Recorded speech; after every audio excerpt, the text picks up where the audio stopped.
The internet has changed the world. It simply is not the same place that it was decades ago, but the last 15 years of technological innovation have been the most groundbreaking. Throughout the last decade, social media has become ubiquitous in the United States and consumes a portion of our daily lives as we regularly check Facebook, Instagram, and Twitter. Today there are more people on Facebook than there were on the planet 200 years ago. In the United States alone, nearly 3/4 of adults use Facebook regularly. Popular social media sites with hundreds of millions, even billions of users allow us to facilitate the transferring of information, ideas, and innovation to our peers. The content on all of these sites is user-generated, and the people who utilize them have the power to create movements that inspire people and challenge the views of others. Social media has rapidly expanded into every corner of our lives, including political elections. The ways that we use social media are transforming political elections and the electoral process. The first example of this the world saw was Barack Obama's decision to use social media to further his political efforts when he ran for president in 2008. Facebook was a relatively new platform at the time, and Twitter was a platform that was even newer. However, even in their earlier stages, these internet sites caused a paradigm shift in political communication, and they had a massive effect on the outcome of the election. It also changed the way that people all over the world communicate with one another, spread ideas, and advocate for important political causes together. The way that social media was used in 2012 also changed as politicians utilized popular platforms in a more advanced way so that they could gain more online support. Since Obama's second campaign in 2012, social media has continued to evolve, and the way that political campaigns use social media has changed drastically. In the 2016 US presidential election, social media played an instrumental role in fostering scandal-driven campaigns, disseminating fake news, and enabling automated accounts to make politically charged statements both for and against Donald Trump and Hillary Clinton. Social media helped shape public perception of the 2016 US election candidates by promoting scandal stories. In an NPR article titled, "Did Social Media Ruin Election 2016?"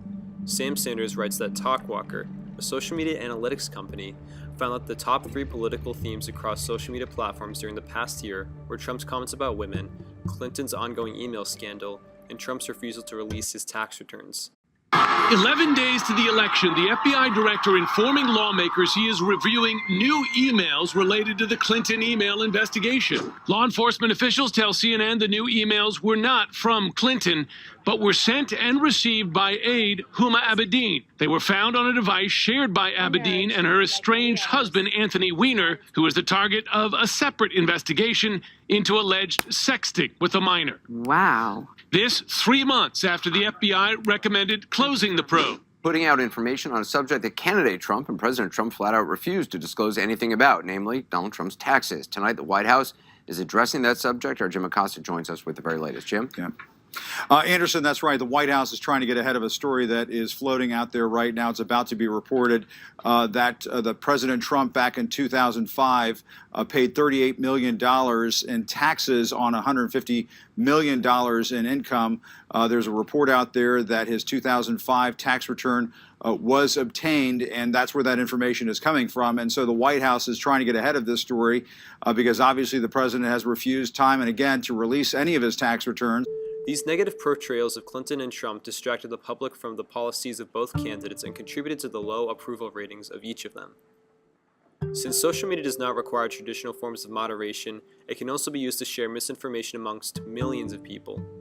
Recent studies have shown that 62% of US adults get news on social media.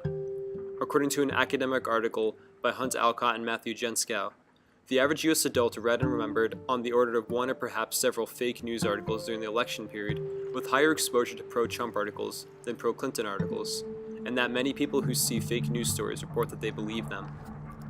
According to BuzzFeed, a fake news story claiming that the Pope had endorsed Donald Trump in 2016 received over 960,000 engagements on Facebook, and that by the conclusion of the election, fake news stories had surpassed mainstream news in terms of engagement. Many fake news websites are hosted by anonymous sources and lack proper publishing information, meaning that anyone online has the ability to spread information to millions. Additionally, unmoderated social media platforms, including Twitter, also increased the divide between Clinton supporters and Trump supporters during the election in 2016. In the same NPR article, Sanders referred to an Oxford study that during the period of time between the first presidential debate and the second, 1/3 of pro-Trump tweets and nearly 1/5 of pro-Clinton tweets came from automated accounts. The substantial amount of activity by bot accounts on Twitter played a significant role in the political landscape leading up to the election.